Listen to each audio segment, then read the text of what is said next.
Hi guys, welcome back to SJ Math Educational Channel. Today, we're going to master fractions. We'll learn how to add, subtract, multiply, and divide them, step by step. Ready? Let's go.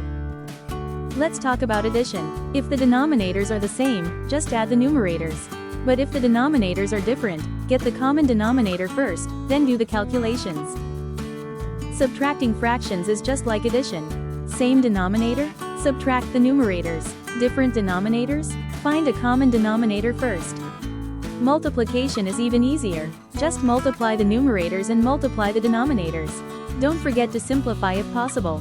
In this example, we divided both numerator and denominator by 6 to simplify. Dividing fractions? Flip the second fraction and multiply. We call this keep, change, flip. You can see it in this example. We get the reciprocal and convert the division into multiplication and get the answer. Now it's your turn. Try this and let me know your answers at the comment section. And that's it. Now you know how to add, subtract, multiply, and divide fractions. If you found this helpful, don't forget to like, subscribe, and comment below. See you next time on SJ Math.